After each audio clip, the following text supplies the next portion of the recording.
you're not talking, if you could mute just so that we don't have any background noise, that would be great. But welcome. It's good to see everybody. And today's meeting is kind of a combination of there's a few people who are rotating off of the committee, but are kind of joining us for this handoff. And then we have a number of new members, which is really exciting. And we are happy to welcome you. And then we have people that are continuing their appointments. And then we have a few people who were reassigned to the committee. So lots of different status, types of status. So what I'd like to start with is to do introductions, and I have two questions, and one of them is more of maybe a fun one, and then the other one is related to what we're doing in our committee. And so the first question is, do you have any media recommendations, like something that's just been giving you enjoyment during the pandemic? It could be a podcast, a book, a TV show, whatever. So that's the first question. And then the second question is, what's a data challenge that you're experiencing right now? And I'm going to start just to give everybody a minute to think. And so my name is Linda Hofshire, and I am the director of the Library Research Service, which is a unit of the Colorado State Library. I am starting my second term as chair of this committee and feel very fortunate to have that role. Excuse me. And in my position as the director of the Library Research Service, I'm the state data coordinator, which means that I collect every public library's annual survey. And so one of the things that my data challenges right now is just sorting out kind of the challenges around counting virtual programs and virtual attendance, and coming up with some best practices to provide, excuse me, to Colorado public libraries to help them with that. And then my media recommendation is I just finished listening to kind of this fun podcast series, and I will warn you that this might put kind of an annoying song in some of your heads when I say what it is, but if you happen to be familiar with the Scorpions song, Winds of Change, there was a recent podcast series that there was a journalist who had heard a rumor several years ago that Winds of Change was actually written by the CIA. It came out in like around after the Berlin Wall fell, and it was the point was to try to push democracy in Russia, or well, at the time in the USSR. And so this journalist was looking into whether truly it was the CIA that wrote that song and not the Scorpions. So I recommend it. It was quite intriguing and has nothing to do with what we're currently dealing with. I am going to attempt to just go down the list of how I'm viewing you all. So the second person on my, or the person under me on my list is Michelle. Greetings all, Michelle Allen. So I am area manager with Toronto Public Library. Media-wise, I've been following one of my favorite authors. She does a blog post, Alona Andrews. So she's writing a series of fiction, a serial fiction novel. So I've been enjoying that, and that's been helping with my mental health. So that's been good. Data-wise, it's a fairly large system, Toronto Public Library. So we've got quite a few issues. The biggest challenge is, of course, how to collect outcome-based data as opposed to just numerics and metrics. So it's, yeah, that's a big challenge. Thanks, Michelle. We can all relate to that. So that is definitely a big topic around here. Carrie. Hi, Carrie Pedigo. I'm at the Tippecanoe County Public Library in West Lafayette, Lafayette, Indiana. So while we were closed to the public for about 2 months, my director said, let's move to RFID at the downtown library. So we did a scramble to put in self-check machines and RFID tag everything. But the challenge for me for data is metrics for staff. I used to have transactions per hour, goals for staff to meet, shelving carts for staff to meet. And now with fewer people in the building, we are back open to the public, and everyone using self-check machines and check-in happening behind the scenes and some of it being automatic check-in. I have to completely rethink on how I have metrics for staff. So that's a challenge for me right now. And then media recommendation, John Oliver, I love him. Last Week Tonight is, religion for me. I watch it all the time. Thanks, Carrie. And then we have Chris.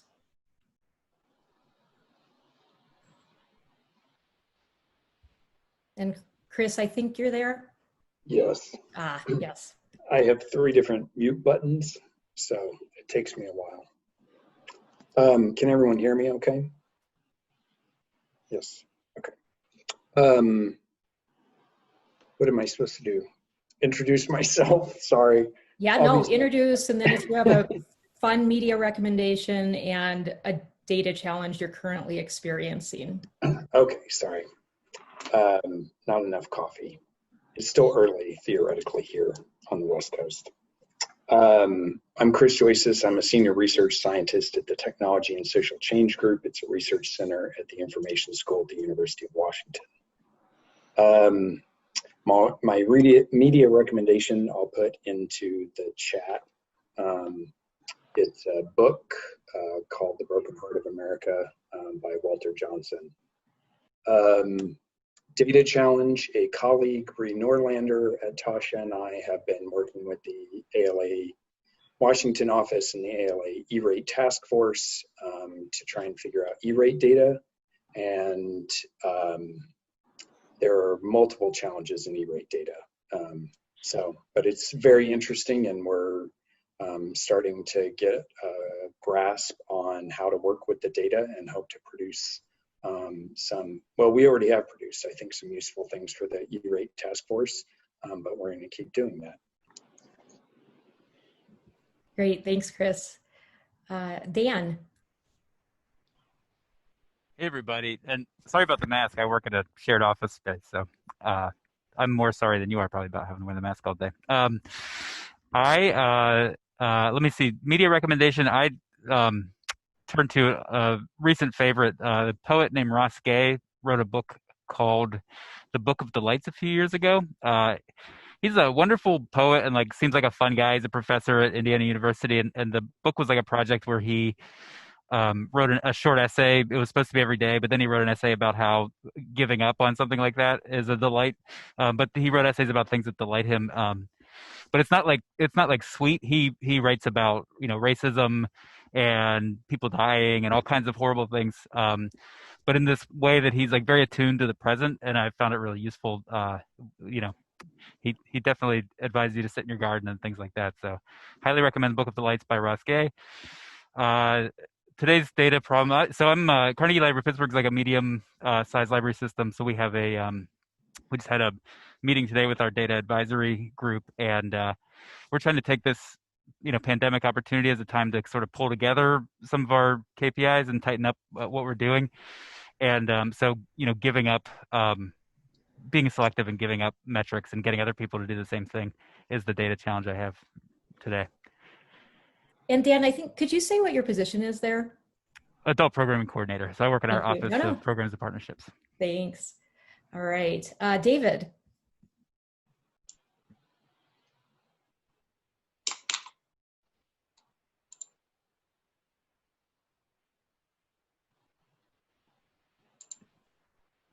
And David, are you, trying to unmute?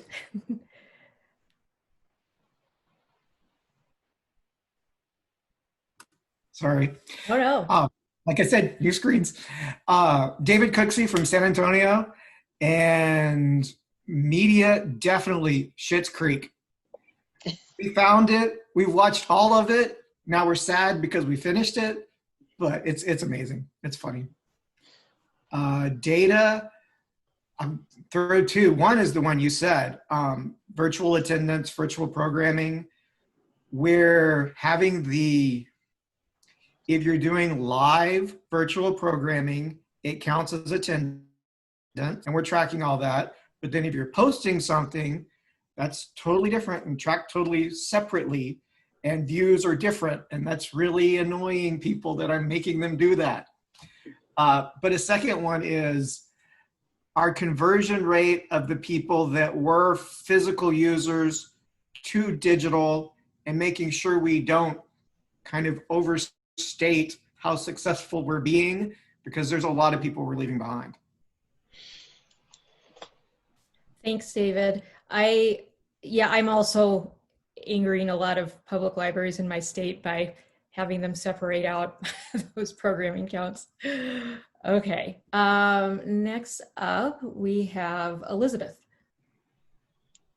Joseph, I hope I'm the only Elizabeth. Yeah, good afternoon, everyone. My name's Elizabeth, and I'm the Associate Director of Community Engagement here at the Ferguson Library. We're located in Stamford, Connecticut. My big media thing over the past couple of months has been Trevor Noah, even though Trevor has gone from like the televised big show. I think just off his whole off the cuff like thing is still as funny and poignant as it was always.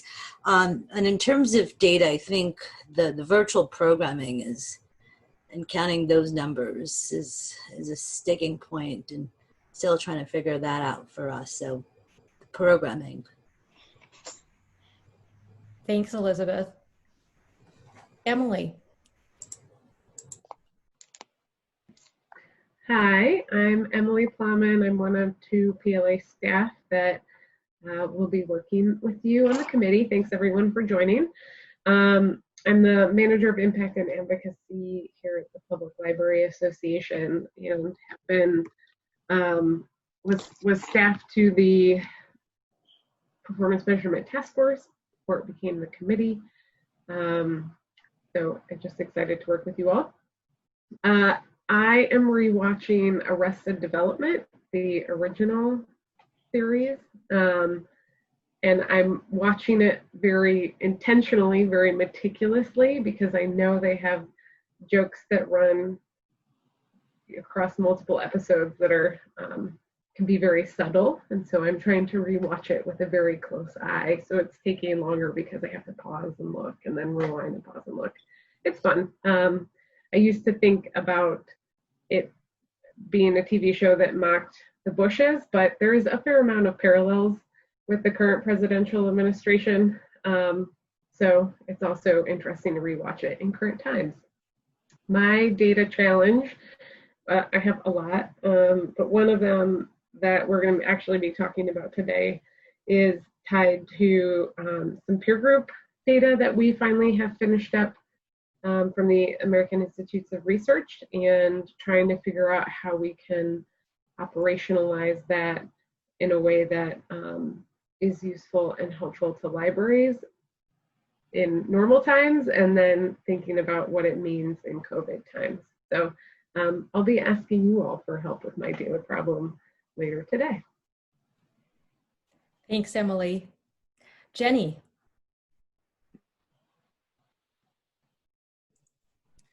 Hi, everyone. I am Jenny Regier. I to you from Oklahoma, where I am a library director. My media is vast and varied. We are finding ourselves looking for comfort. And so we're watching a lot of old stuff like Schitt's Creek, like Arrested Development, West Wing. Yeah, I mean, you can't go wrong with President Bartlett.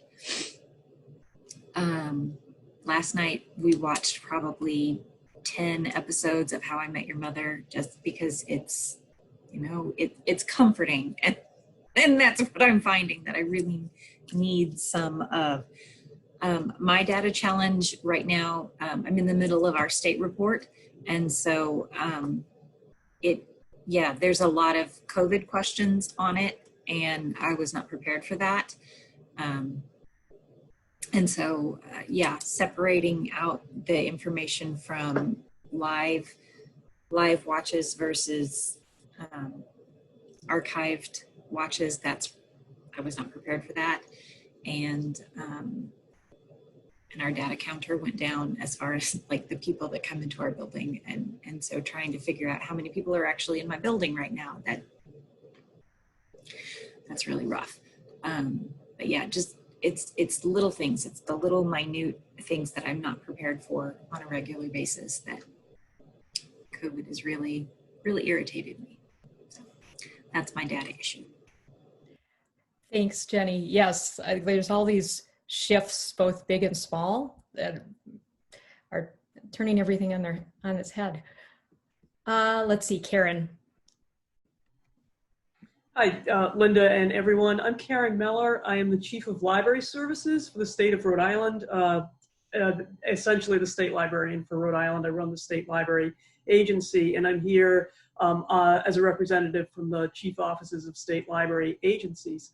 For media, I enjoy very much the Moth Radio Hour. I love the artist storytelling and the inspiration of that. But for guilty pleasure, I have just discovered Parks and Recreation and love Leslie's unbridled optimism in the face of government bureaucracy, which some of us face on a regular basis. So that's a guilty pleasure. For data collection challenges, we have been I know a number of you are SDCs or library directors responding to state requests for data. What our challenge is putting that data back out to you so you can use it. And what we've been doing in Rhode Island is working with our public library consortium. We have one consortium, every public library belongs to it, and just trying to identify when they're open, how they're open. Are they open just curbside, which we're not considering open, which leads to the second challenge, but just trying to capture that data on a weekly basis, because our consortium has just adopted the Capira app, so people will be able to see what's available at their libraries, their individual library, what hours they are open and what services they're providing. So we are collecting all that data, and then one of my staff has finally created a tool that spits it out on a weekly basis so the public can see in one glance what's open, what's happening, where you can go in Rhode Island, because everything's about 15 minutes apart. So if one library doesn't serve you, another one will, because of that single consortium. So it's been a challenge getting library directors to answer that data consistently and just notice the difference between AM and PM. No offense to any library directors on the call. I know we were all busy. And making that available. And the second challenge is what is open. We rephrase that because we know libraries have been providing services throughout the pandemic, virtual services and what have you, but we're phrasing that as when is your building open? But defining what is open is really, really hard. So thank you, and it's great to meet you. And one other thing, Linda and Emily and everyone, I apologize, but I have a meeting at 2, so I'm gonna have to drop off, and I hope someone hits that record button. So the meeting is actually recorded once we get to the content, even though this is great content. So thank you. We are recording. And yeah, Karen, I'm glad you mentioned that about open, because we are also being very clear that it means that like people can actually come in and use your building and not curbside. So, but figuring out exactly how to specify that has been challenging. And I'm also watching Parks and Rec for the first time right now. So we'll have to chat later. Catherine. Hi, everybody. I'm Catherine Weedley. I'm a library consultant for a consortium in Colorado, the Colorado Library Consortium. And I work primarily with small and rural libraries. My media recommendation, I've started watching Top Chef with season 5 because apparently it wasn't good before then. So I find that that's just what I heard. But I found that that's a really fun show to watch, and it has also helped my cooking skills. And I realize I don't eat out as much as I should as well.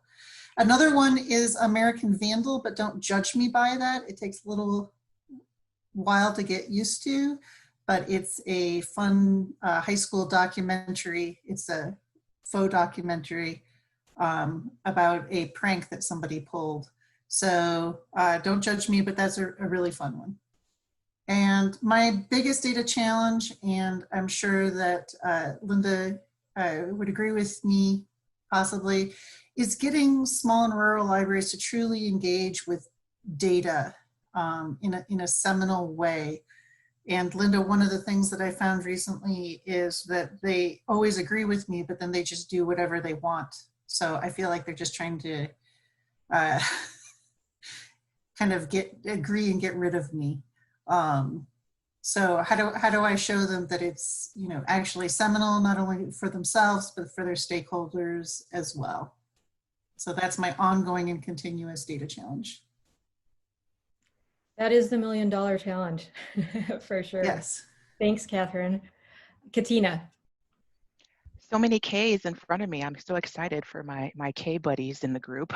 So I'm Katina Jones. I am the a statistical research analyst, say that 5 times fast, at Mid-Continent Public Library.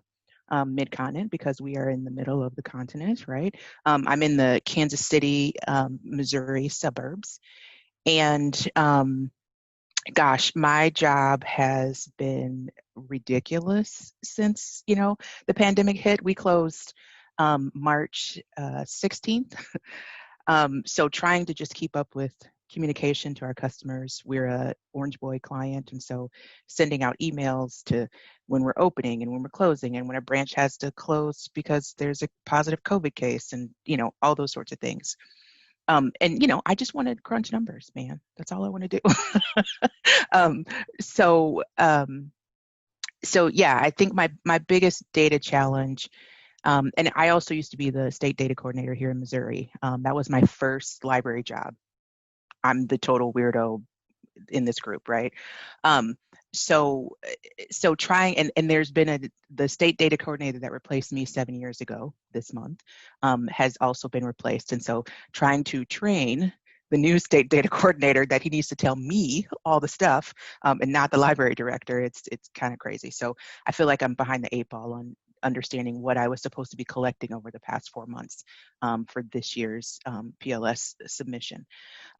As far as media goes, with all the crazy mayhem and, you know, telling my boss that everything's going to be okay all the time, I'm pretty much just trying to feed my Marvel emptiness, you know. So I've been watching Agents of S.H.I.E.L.D., which, oh my gosh, the shark jumping in that show is ridiculous. But anyway, I've also been, I was never a social media junkie, not into fan fiction, but oh my gosh, some of the Marvel fan fiction is completely ridiculous. And so I get, you know, some giggles, you know, in the evenings when I'm trying to wind down from that sort of thing. So just trying to make the most of my Disney Plus and Netflix subscription while we're dealing with all this craziness.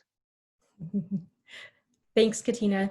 And this was my first library job too. So we are in the same boat. Michelle?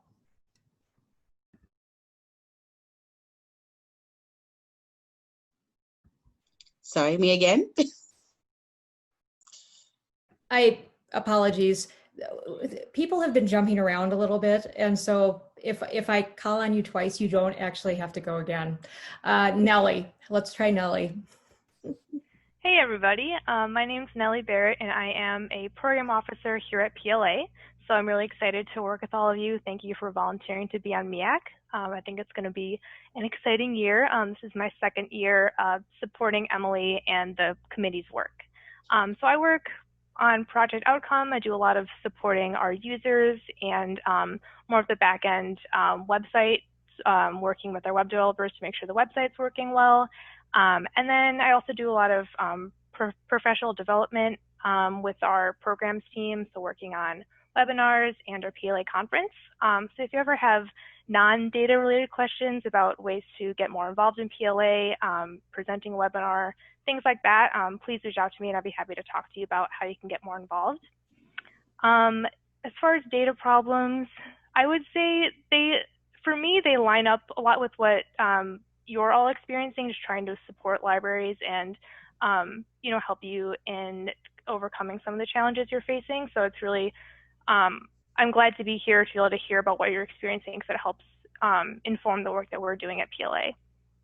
Media recommendations, I just started season 2 of Pose, which came out last month for Pride Month, and I highly recommend it. It's on Netflix, and the representation of Black trans women and Black non-binary folks is fantastic, since the actors and the producers are Black trans folks themselves. And then the scenes at the balls where they're dancing and in costume is just fantastic. So definitely recommend Pose. Thanks, Nellie.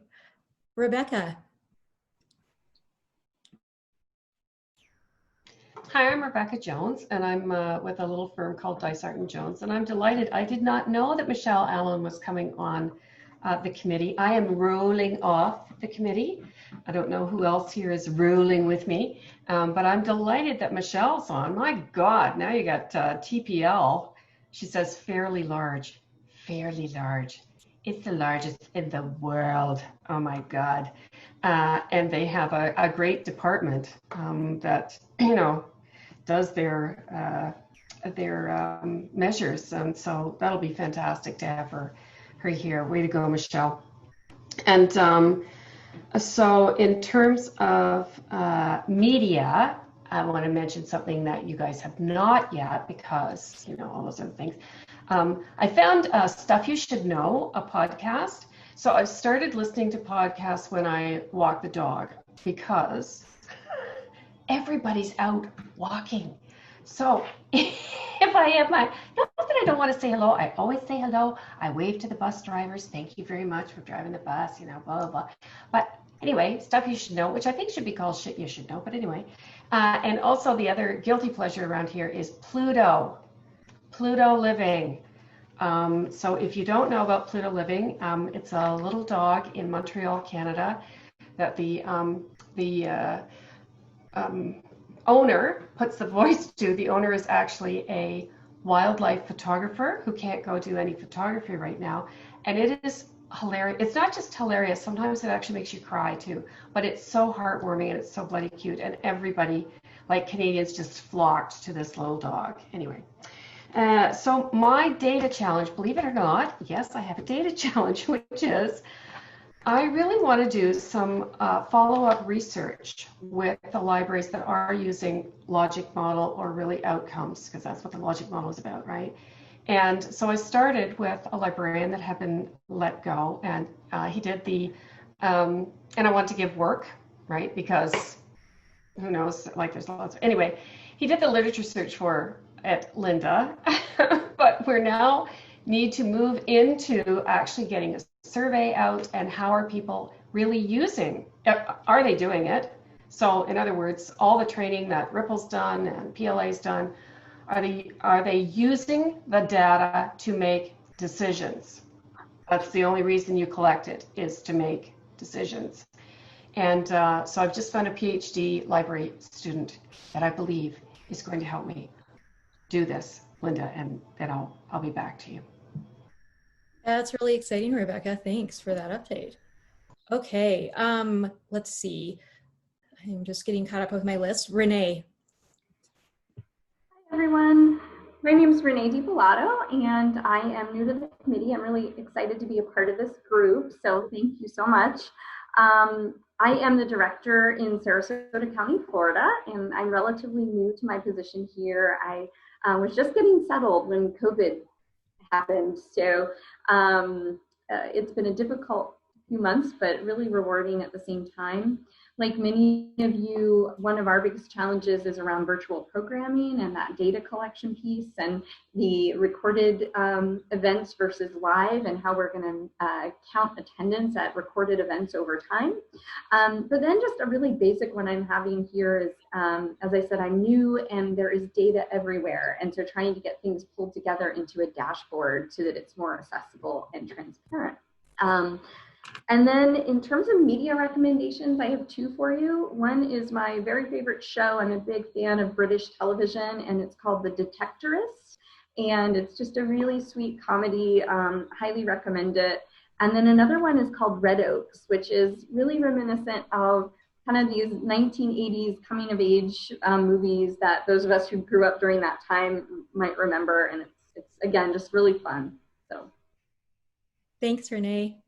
And Sarah has kind of a special role with us. And so Sarah, I'll have you kind of explain what that is. Hi, thanks for having me. My name's Sarah Brown. I'm actually not a member of this committee. I am your liaison to the ALA's Committee on Research and Statistics. So I'm a public librarian. I'm at St. Louis County Library. So hi, Katina from the other side of Missouri. I'm here to learn what you guys are talking about and report back to ALA so that we can, as a larger national body, figure out what we should be doing, what kind of research and statistics public libraries need. There's, a lot of, I will say on that committee, I'm one of the few public librarians. And so we know that there is a dearth of information about what public librarians need versus academic librarians. So I'm hoping to get some information from you guys this year. Let me see.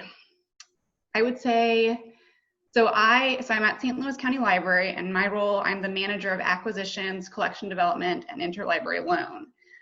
So I'm not quite as high up as some of you guys are, and I'm sure people above me are having way more data problems than I'm having.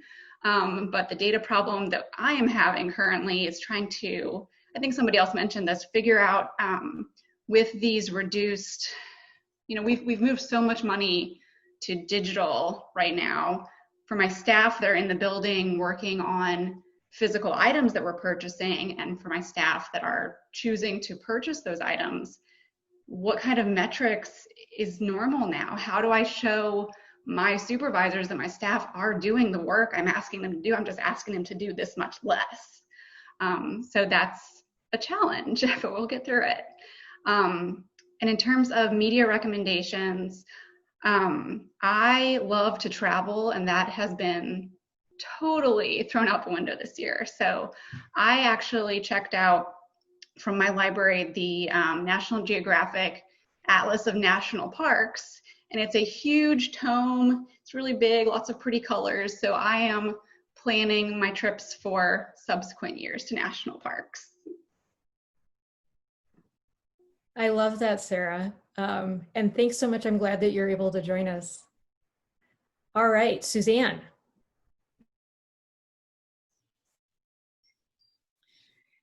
Hi, I am Suzanne McGowan, and I'm from Anythink Libraries. I'm the Director of Customer Experience. I was on the committee and am trying to get, I was appointed to be back on again, and my ALA password is still not working. It keeps bringing up my previous job's username, and that was 9 years ago. So I'll have to probably actually call. But I think that, again, going at the end is kind of easy because I feel like I can just say ditto, ditto, ditto for pretty much everything. I'll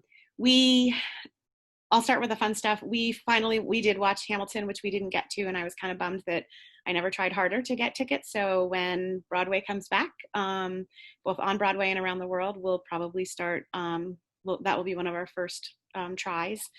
And then I have a teenager, so we watched Outer Banks, which is silly, but is kind of fun and addictive. And then we've also started watching Once Upon a Time, which we're joking, and we decided that it's probably going to last as long as the pandemic. We're not really binge watchers.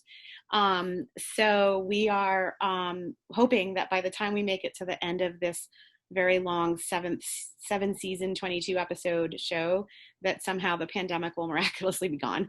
So fingers crossed. I think, again, with our data, my data challenges, I would say, again, ditto to pretty much everything. I think the two of the, one, which was a mathematical issue, but as we just reopened our buildings this week, And so trying to figure out what the capacity of a building during COVID was, and trying to research where to find that and whatnot was probably about 3 days worth of work. And then I'm not known. I was a children's librarian who was really known more for picture books and reading and stuff. And so I'm actually known for my crazy math skills. And so I created a formula that actually happened to work. So I'm pretty proud of myself. And matches up with what other people have said, like scientists and such. And then the other thing is we just migrated to WISE, the OCLC product. And so I kind of feel like along with all of the other things, we don't even know what our kind of data things are going to be, because along with it being an ILS, it's a community engagement tool with marketing and stuff. So we're probably going to have to, at some point, because we're a leanly staffed library, look to have somebody in a capacity of data analysis, which would be very exciting. So that's probably our upcoming data woes, is trying to figure out how are we going to use this new product and whatnot going forward. Exciting. Thanks, Suzanne. Teresa. Can you hear me? Yes. Hi, I'm Teresa Jellick. I'm the Strategy and Business Intelligence Manager for the Omaha Public Library in Nebraska. I'm north of the Missouri group. Our biggest data challenge for me right now is working with our foundation and donors, trying to explain why libraries don't collect the statistics they really, really, really want, like the address of everybody who comes to story time. So when COVID hit, we've always been behind the curve in having digital collections because we never saw the drop in demand for physical materials that other libraries across the country did. So we immediately rolled into a fundraising campaign for digital materials for $200,000. We met our goal, which is amazing considering every other nonprofit in town is working on basic needs. So we feel quite successful with that. As far as lightening things up, my husband and I have been watching a Great British Baking Show. I think we're up to season 4. He lives in undying hope that I'll actually bake something for him, but it hasn't happened so far. I love that, Teresa. Thanks. And congrats on your library's accomplishment. That's amazing. I know, we can't quite believe it, but yeah, you'll have to tell us your secret. I think when people found out how inadequate the collection really was, and that was their only access, we're still on curbside, so yeah, that was their only access. They were really willing to pony up some dollars. That's amazing. That's great. Yana. Hello, everybody. I'm Yana Demirova. I am the state data coordinator for Maryland. And I'm sort of work with Linda at least. So I'm really excited to be part of this committee, and thank you. Thank you again. Media recommendation. I have been rewatching Star Trek Deep Space Nine a lot, bouncing all around. There's about 7 seasons, I think. So that's been my kind of pleasure. Also have a book that I just finished from an author in Baltimore that I'm sure you've heard of him. It's Steve Watkins. And one of his newer books is called We Speak for Ourselves, and it's very good and a very quick read, and I just put it in the chat. I very much recommend it just in this moment. I'm sure you can get an audiobook or anything else like that. Biggest data challenge, as far as, lately it really has been virtual programs. We've been working really hard here in Maryland to kind of get everybody on the same page and just try and, make sure that we're measuring things in a way that's going to be useful for libraries, but also nationally. And then a little bit more long-term, something that I've, been working towards is getting our libraries to do 2 things, and one of those is to accept the messy qualitative data that they get. So I'm an anthropologist by training, and so to me it's not messy, it's very valuable. But trying to work with libraries to understand that those kinds of just stories and commentaries are a lot more than just stories, and that if we put in kind of the effort to understand them and look at them more systematically or over the long term, they can yield sort of really valuable results. But good luck to me, right? Getting them to do that. It is hard work. But anyway, so that's my other data challenge. And yeah, thank you. Thanks, Yana. And Matt, we are, I know you joined us a little late, but maybe probably have picked up. We're introducing ourselves and then 2 questions, a fun media recommendation, and your biggest data challenge right now. Okay. So I'm going to go off skew and just say a personal challenges. Forgive me, I'm in my home and I have somebody working on my kitchen sink, so you may see me just a little distracted. But I'm Matt Birnbaum. I run the research evaluation team at Institute of Museum and Library Services, for those who don't know me. The biggest data challenge, is that where you want me to go now, Linda? So I think people know that once COVID hit, we tried our best to be responsive and to demonstrate prudent use of federal taxpayer dollars to better address community needs with their libraries and museums. And one of the initiatives that we started was called REALM. And I can't think of what the acronym stands for right now, but it's looking at the risks of COVID-19 touching materials available in libraries and museums to help them inform effective practices, prudent practices for when to safely reopen. And that's been a big lift. We've been working with OCLC, a chemical lab think tank called Battelle, and a number of other organizations, and some of you may be directly involved. And that's been leading to a whole series of practices and policies. That work was on top of already a heavy workload, so that's there. The other big piece that I think probably most of you know about is with our CARES Act funding, it led us to initiating a whole new series of grants totaling approximately $50 million. And a number of that went to the state library administrative agencies, and then we've had competitive discretionary grant awards. And we are working diligently in trying to get our grant programs with the data to help them and to help leadership make smart decisions on all the wonderful applications to figure out who are the most deserving. So we're just trying to work in real time on creating data, managed data that we hadn't expected. That's a bit of a lift. In addition, some of you at least know our 2 statistical surveys that we do, the annual survey of public libraries and the biennial surveys of state library administrative agencies. We've worked pretty quick, pretty nimbly as best as we could for these. So to add in new questions related to COVID, these will both start collecting next winter with the next data collection. Lots of particular thanks to Linda and Emily. We're also really grateful for ALA for all their work with their surveys and for giving us a chance to help out.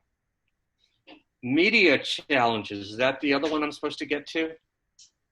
Or just a recommendation if you have recommendation. Okay, yeah, so I've been escaping on YouTube. I'm not really much of a TV watcher.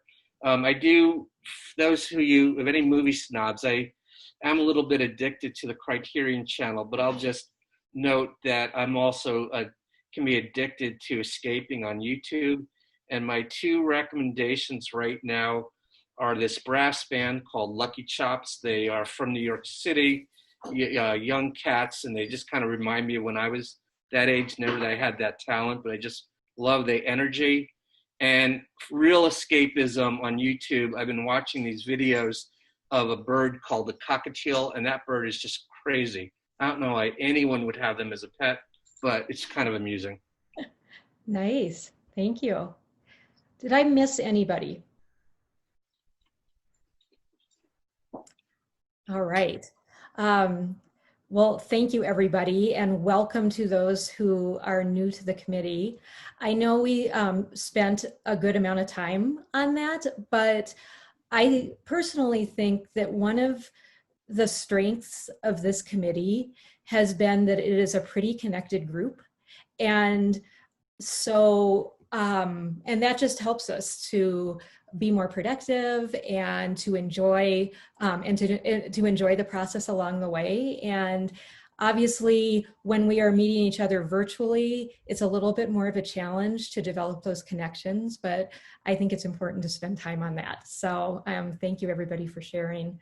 I'm gonna just pull up our agenda so that we can see where we're going for the rest of our time together today. And you can see we're gonna go over a little bit of Committee 101 for those who are new to the committee, and also as a refresher for those who have been on it. We're also going to talk about committee work to date so that everybody is familiar with what this committee has been focused on.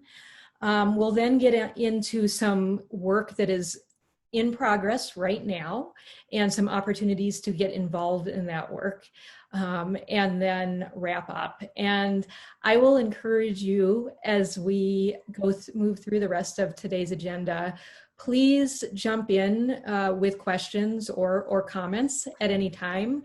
And also, if for some reason we don't get to maybe questions that come up today for you, be sure to write those down. We can definitely revisit those at part 2 of this meeting. So there will be that opportunity then as well. So I mentioned at the beginning that we do have some committee members who are rolling off, and I want to say a huge thank you to Rebecca Jones, Carrie Pedigo, and then Krista Worley, who's not able to be here with us today. She's at Snow Isle Libraries, but you have been, the 3 of you have been with us since this committee was formed. And we just want to say thank you so much for the great services that you have provided to this committee, the various perspectives that you've recommended. And so we really appreciate your commitment. So yay. We'll give you the virtual round of applause. All right. So jumping into Committee 101, like I said, I want to just kind of give a brief overview of what this committee is all about.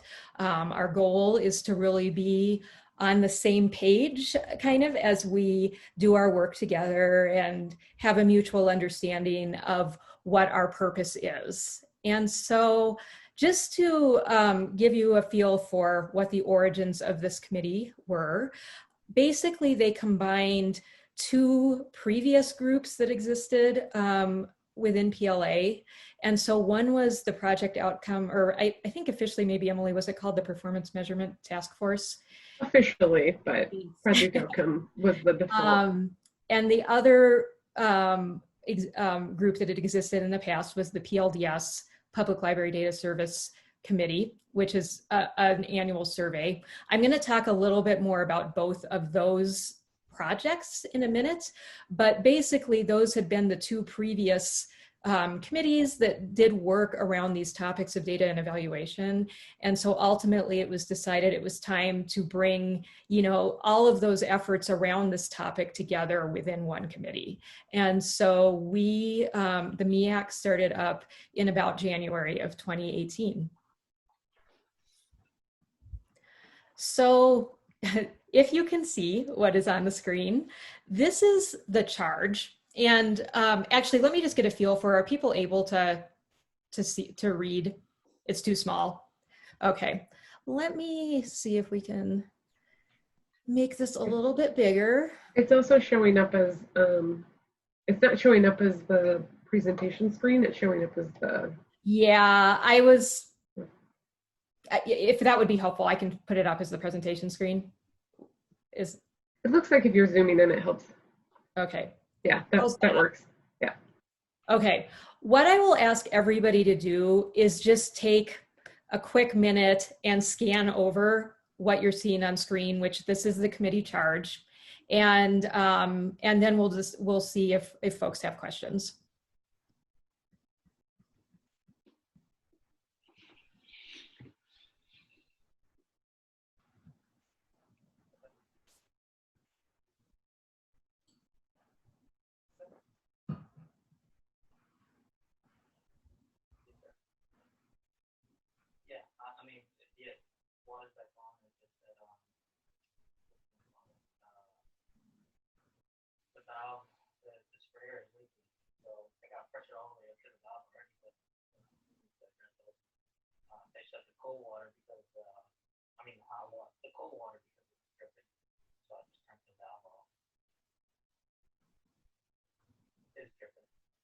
Okay, so I know that was a quick review. We can share the link to this out, but essentially, you know, the primary charge and activities of the committee are really to oversee, in conjunction with PLA staff, the PLA's data related efforts, and to date, a couple of the big ones have been Project Outcome and the PLDS, which again, I'll talk a little bit more about in a minute. But then also thinking a little bit more broadly about kind of how we can be relevant to the field, best meet the needs of the public library field. So let me ask if there are any questions about kind of that charge and the deliverables and outcomes.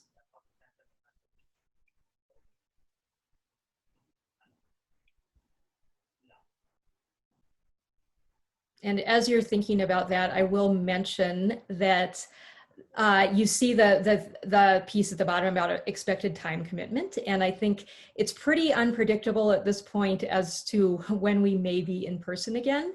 Typically, we would meet twice a year in person. And, but I think, you know, our anticipation for sure is that there would be a virtual option if we were by any chance meeting in person within the next year. But I think it's quite likely that all of us might be meeting virtually. And so we have those kind of two that tend to be that are at midwinter and annual that have been our in-person meetings. And this is serving in place of the annual meeting this year. And then we also meet a bit in between time. I think as the full committee, we tend to meet at least once or twice between each of those in-person meetings. And then we also have some subcommittees that will meet as needed to do work on some ongoing projects. So just to give you a feel for what the time commitment looks like. Any questions about that? And I should add, I can't see chat right now. So if anyone is putting in anything in chat that I should be aware of, please let me know. Oh, I was just going to say, hopefully we can all make the new midwinter in 2022 here in San Antonio. I know. Yeah, we will do our best. Okay. Let's see. So if you may not be familiar with Project Outcome, just very briefly, Project Outcome is you know, one of PLA's kind of primary data products. It is an outcome measurement toolkit for public libraries. And actually there is a version for academic libraries available now, that's newer. In a nutshell, Project Outcome provides surveys around 8 different topics that are common program topics in public libraries. So you can see kind of ranging from early childhood literacy, summer reading, job skills, etc. And so these are simple, short surveys that have been tested and validated. Any public library can use these for free. And there is also a toolkit that allows for analysis and reporting of the data once the surveys are collected, as well as kind of a robust training piece that exists for people who want to develop their skills around outcome measurement. So there are resources within the toolkit that enables librarians to develop those skills.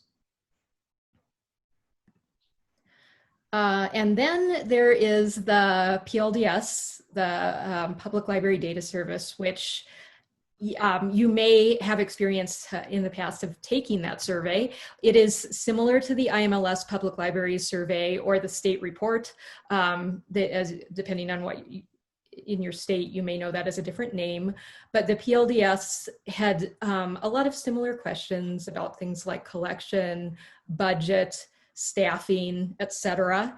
And one advantage to it is that the data are released very quickly each year, whereas as we know, it is a longer process for the IMLS data to come out. So that is kind of been another big product of PLAs,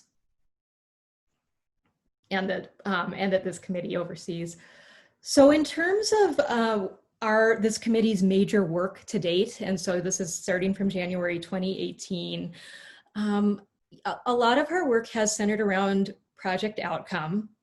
And so some of the activities that have been accomplished include that we have tested and refined a process for considering new survey topics. And so I had shown you that list of the 8 survey topics that currently exist for Project Outcome. When Project Outcome was launched, there were actually 7 topics, and a new topic, which was the health survey, was just launched since the time this committee was formed. So that's the first time a new survey has been added. PLA does get a number of requests for new survey topics. And so one of the responsibilities of this committee is to consider those requests and determine whether it makes sense to add the topic that has been requested. And so that is why we worked at the beginning of this committee's time together to figure out a process for determining should we add this topic.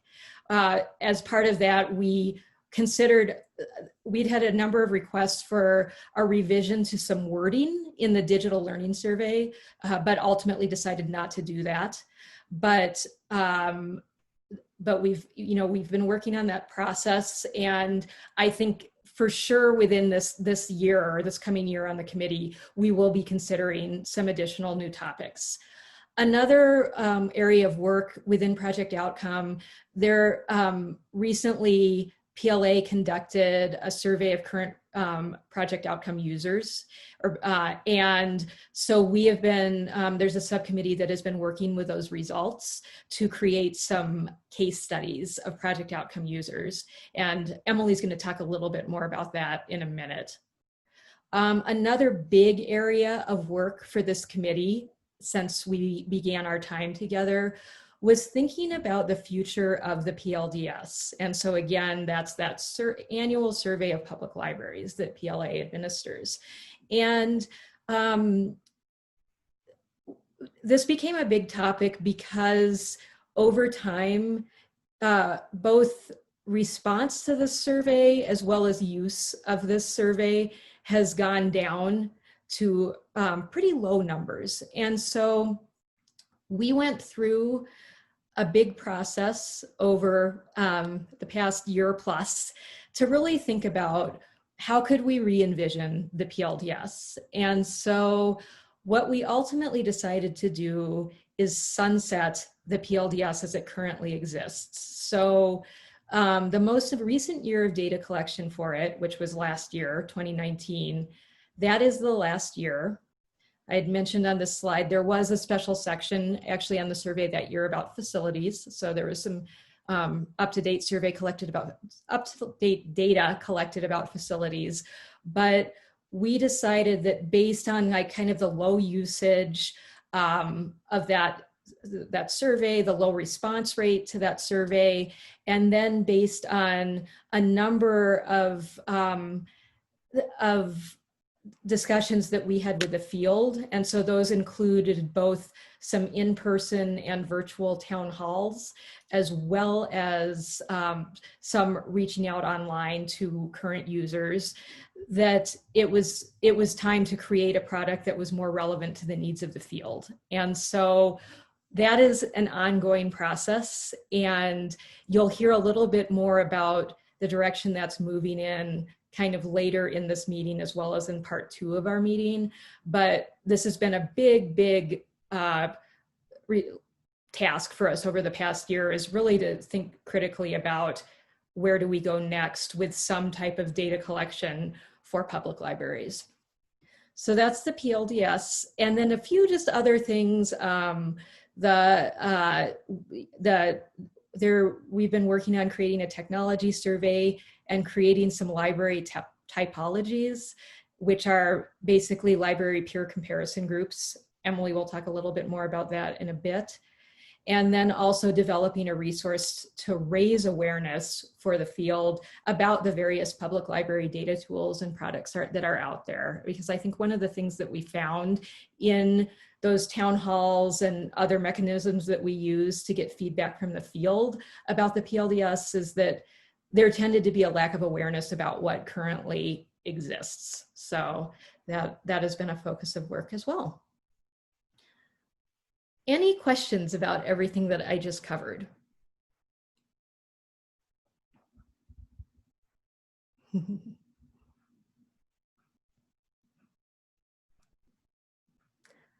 Well, what I'll encourage you to do is just after we leave this meeting today and before we meet again, as questions come up, please feel free to send them to me or jot them down so that you can ask them at our next meeting. But happy to answer any questions because it's really helpful for every committee member just to kind of have the context for all of this work, and then it makes it easier to engage in what we're currently tasked with. All right, so I'm going to turn it over to Emily, who is going to talk a bit about some of our current work that we have going on within the committee. Thanks, Linda. And I will say that we decided the project outcome, the engagement that the committee has with project outcome is kind of standard, it's ongoing, it's kind of core to one of the charges. It's typically tied to like your input on how we can improve the topics and the content within the toolkit.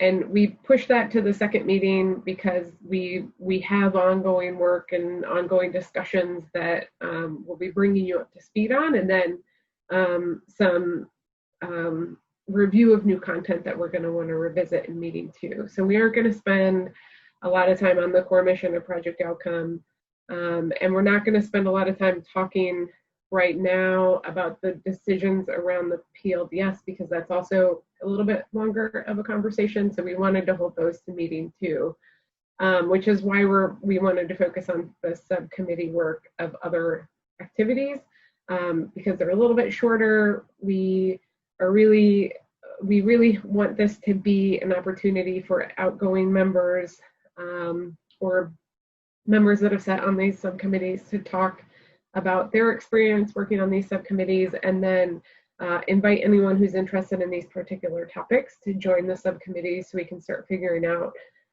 when we'll meet again with them and what how we'll continue to keep this work progressing forward.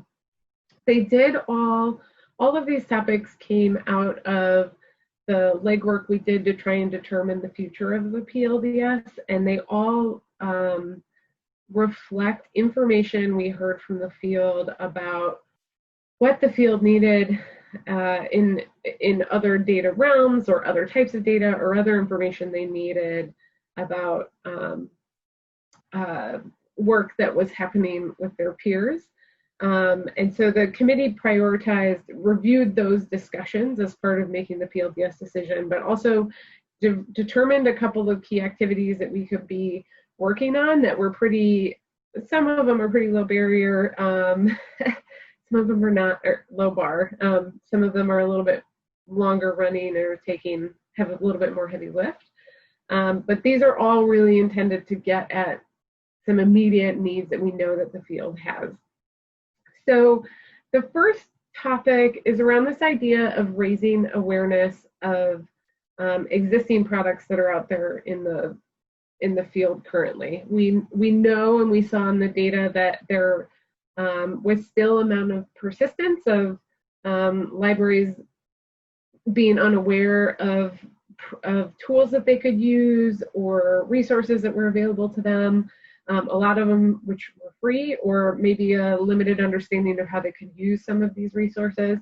And so the subcommittee wanted to focus on pulling together kind of an easy to digest, easy to understand rubric of the breadth of what was out there. It's not certainly the data that we want, all of the data is not available, but some of it is, and some of the resources we need are pretty good.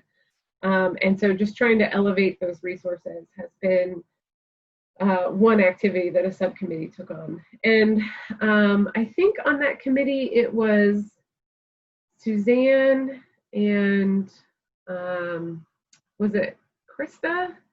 And then Rebecca. I think Suzanne, Dan, and Rebecca. Oh, Suzanne, Dan, and Rebecca. Okay. I don't know if one of the three or all three of you want to just touch really briefly on what work you've done so far and what you hope to do next. And I'll chime in really quickly to say that Rebecca had to leave, but she said she's happy to keep working on the raising awareness work. Yeah, I can say that. So I think it started actually at PLA. We started looking at how could we put things together. And I believe also that, and Dan can chime in, we were all just kind of working on a document. And I know I've looked at it a couple times, but kind of reached out to some folks to say, you know, are there other things that you're using? Because I might not be the best judge of that. And I know that with the, we, as I said, we've been pretty focused on reopening buildings. And so I know I haven't gotten very far. I have a couple of edits and a couple notes.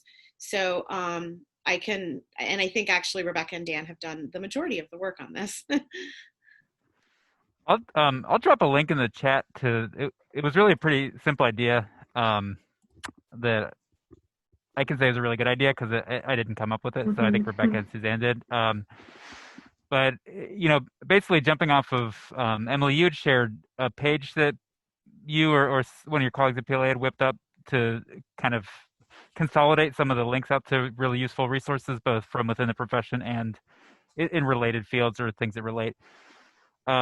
So Rebecca and Suzanne kind of came up with this visualization and organization of topics, and then all we really needed to do was just to populate it with the links that we liked, and we thought that would be a useful contribution. So, and like you said, Suzanne, it just needs more people to spend some more time adding their favorite resources.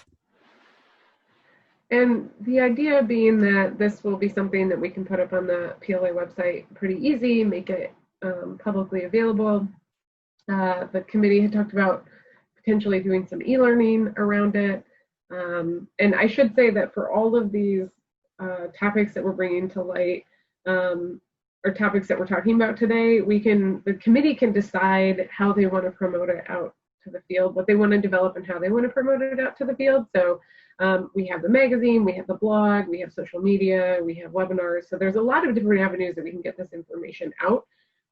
And your voices are better than staff voices. So however we can support you and give you and work with you on helping to get this information out, we're happy to do so. And we're happy to do it also as staff and just promote MEAC, but especially on webinars and blogs, having library staff be the ones communicating this information is always more impactful. So I should also say, for those of you that are looking to join a subcommittee or interested in joining a subcommittee, we don't need to take volunteers today. We'll kind of go through all of the subcommittee work, as well as the project outcome work and the future of we'll call it the data collection effort, formerly known as the PLDS work. And then I think as we wrap up, we'll just kind of ask if there's any areas that you all want to focus on. I have a reputation for keeping committees busy, so there's plenty of work to go around, and if there's something you want to do and we don't have on here, I'm more than happy to help get you activated around that. So this is just a listening ear, asking questions and thinking about if there's a subcommittee you might be interested in. So the next subcommittee started working on case studies, and Dan, again, I'll ask you to kind of share some of the work you've done so far. The background on this is that we had developed project outcome case studies when we launched the toolkit 3+ years ago, 4 years ago, and they're certainly still relevant, but could be used. We could get some new voices and some updated content around how libraries that have maybe been doing outcome measurement for a while have evolved, or trying to get information out there on successful strategies that libraries have taken to successfully use the Project Outcome Toolkit or measure outcomes.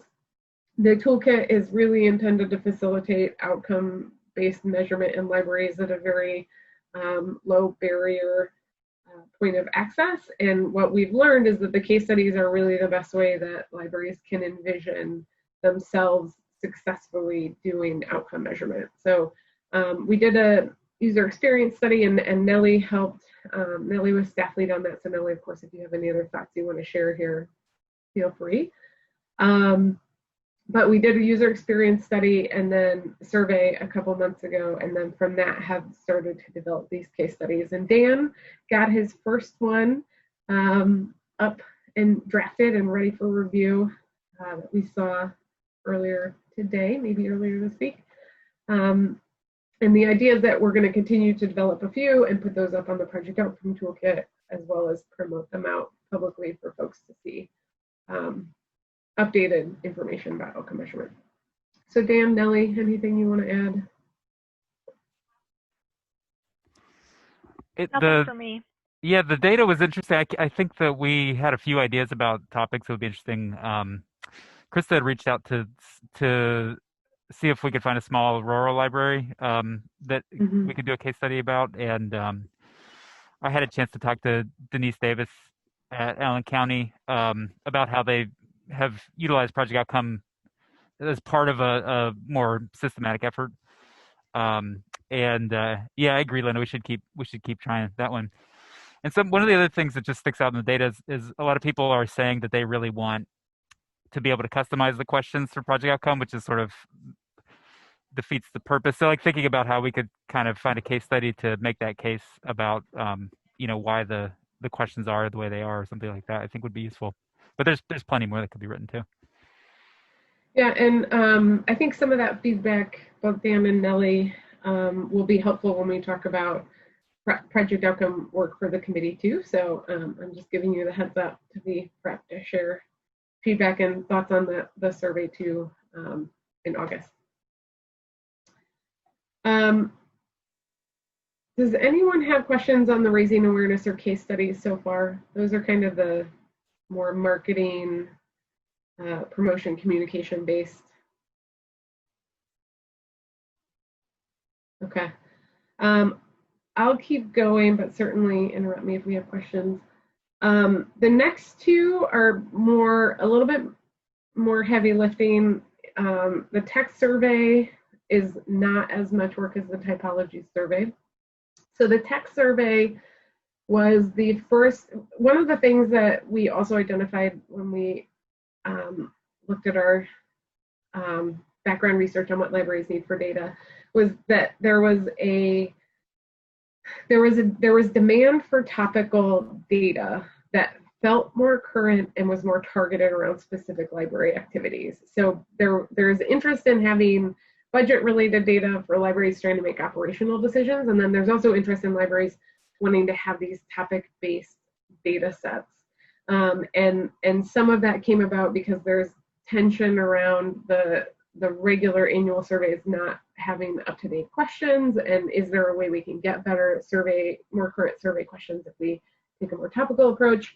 And some of that is just that there are emerging issues that libraries want to know more about that their peers are doing that aren't captured in some of the annual surveys that are conducted. So the committee decided as a first approach to focus on taking a text survey as a topical survey approach. And the Public Library Association hired the American Institutes of Research to develop to do an actual formal survey of libraries of this topic. And this was originally supposed to be rolled out an eternity ago, like 2 months ago. And of course, COVID happened. So we put it on pause because we knew that libraries wouldn't have the capacity to answer these kinds of questions in the way that we would want them to. And because we hired a firm to do this. They're able to push the deadline for us and work on developing the sample that we need so that we can be fairly conclusive about the results. It's not a convenience-based survey. It's not PLA sending it out to the world and taking whatever we get back for answers. But they're also doing cognitive research. So they've reached out to some libraries and they've done some testing of the survey questions that were designed. Yeah, the Think Aloud testing. Thank you, Linda.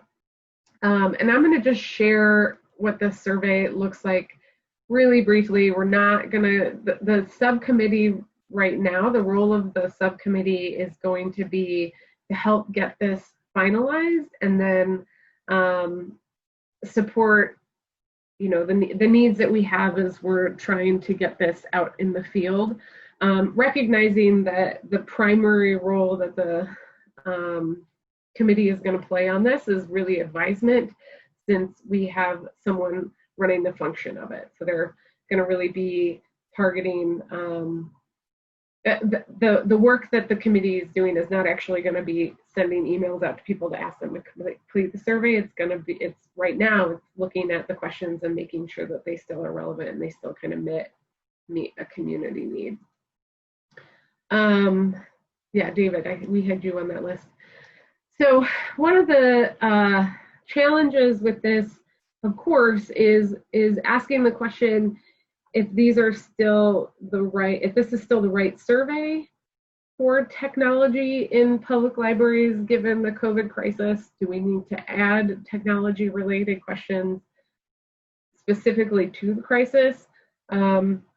I think these questions represent a fairly good approach to understanding what technology looks like in the library in a non-crisis setting, and may still be relevant. We think about this as a survey that we might potentially repeat in a couple of years, and so we can track tech changes over time. But the most immediate question we'll want subcommittees to answer is reviewing this and trying to determine how much of it's still relevant within the COVID setting, and then if there's a lot that's not, what do we need to fix? If we think it still holds, the bulk of it holds water, what do we need to add? And then getting that information back to the American Institutes of Research. The timeline on this is actually pretty tight. And I did earlier say that we didn't need volunteers right away, but if you know you are interested in this and this is a survey you want to work on, let me know as soon as you can. Because we delayed the rollout of this, we had a rough timeline of fall for putting this survey out in the field, but we also know that there are other activities that are going on at the national level as well as the library level. So we need to nail down the when and how quickly, and the survey itself. So if you want to be engaged in this right away, put it in chat, send me an email, let me know, and we'll get you on an email chain sooner rather than later. If you still need a little bit of time to think, that's fine. We'll bring you on later, but there is some immediate work that needs to be done. Were there technology-specific questions on the PLA surveys earlier this year? You mean that if you're talking about the COVID surveys, they were pretty broad. It was related to services and expanded Wi-Fi. So we have some data on the COVID stuff that we can think about. Yeah, Wi-Fi and hotspots, but not things like printers and physical assets in the library or things around training. So we'll put that up on the committee site if you want to take a look at those questions. But again, I see David's in. Anyone else, feel free to let us know, and we'll get that discussion started pretty quickly. So I know we're coming up at 2, so I'm going to talk about the typologies last. This is really going to be the hardest for us to wrap our heads around. It's been challenging for me, and I have been the closest to this product. This has also been developed by Thanks, Katina. I know you're on board with it. This is another American Institutes of Research product, and it was developed because we understood that libraries wanted to know key data points about their peer groups. And there is and one of the challenges that libraries have working with the PLDS is that there was a lot of custom peer group development that had to happen to get to the data that you needed, or there was a limited understanding of how to identify a peer group or use the system to get to a peer group to understand the data that you needed. And we had some PLDS champions like David and Denise Davis and Lynn Hoffman who mastered the system. But a lot of libraries don't have the capacity or the time or the confidence to be able to go out and find their peer groups easily. So what we did is we asked the American Institutes of Research to do some statistical analysis on the IMLS Public Library Data Survey data and come up with what a peer group would look like for a library. The idea being that they wouldn't have to know the filters themselves to identify the peer group. We could tell libraries, this is what your peer group looks like.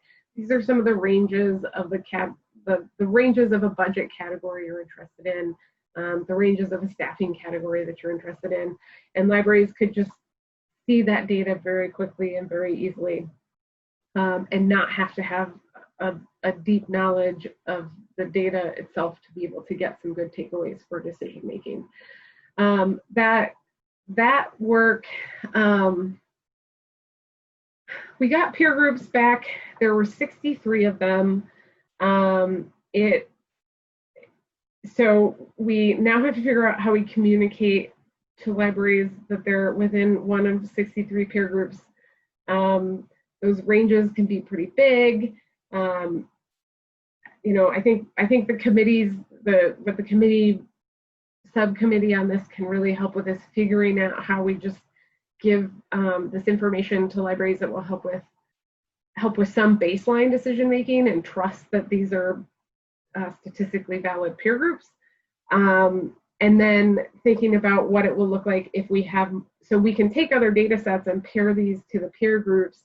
And then, so we could take the tech survey and pair it to the peer group, and then libraries could see what their peers look like in these specific set of technology data points. So we can build on what we have, but right now trying to take what we have, which is a giant Excel sheet and a lot of tables, and trying to then convert that into something that's easy to use is the bigger challenge.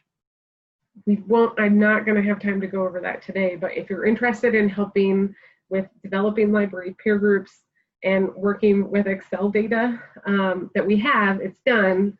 We have it. We have the files. We just now need to convert it to function. That's another subcommittee that we have the opportunity for work on. And Katina's on it, and Katina is a great thought partner and knows this stuff well, so is able to help me with some translation too. And I see Yana and Jenny and David, Suzanne, Teresa. Okay, so we'll start. And again, if you're still not sure, you can raise your hand later, but we'll start pulling together conversation around it. That took longer than I meant to, and I really did hope to show you the tables today, but it's going to be too much at the end of a long meeting. So that was all I had. Linda, was there anything you wanted to add? Were there any other questions that folks had? I just have a couple wrap-up things, but did you have anything you wanted to talk about before that? No, that was enough for today, I think. Okay, thanks. Yes, so I know this was a lot of information, especially if you are new to the committee, and don't worry, it will all become very familiar, but I wanted to encourage you, if you do have questions or are confused, feel free to reach out to myself, to Emily, to Nellie at any point. We're happy to just go over stuff in more detail with you.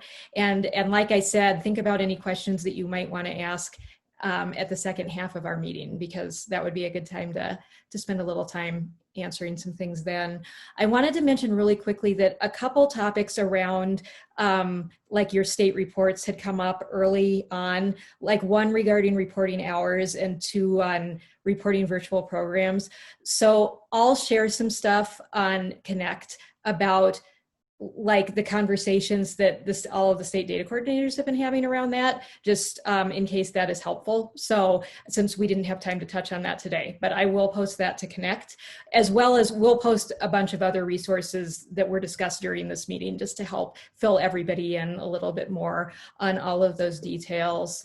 And then I did want to remind everybody that we will be meeting again Thursday, August 6th, and that is at noon Eastern, again for 90 minutes.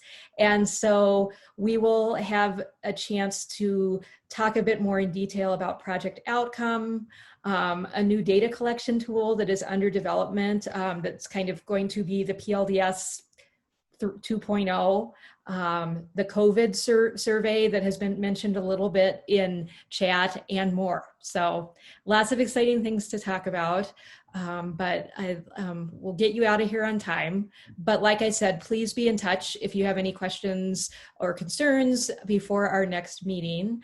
But otherwise, I really look forward to seeing you all in a couple weeks. Thanks, everybody. Thanks, everybody, for being on today. Have a great day.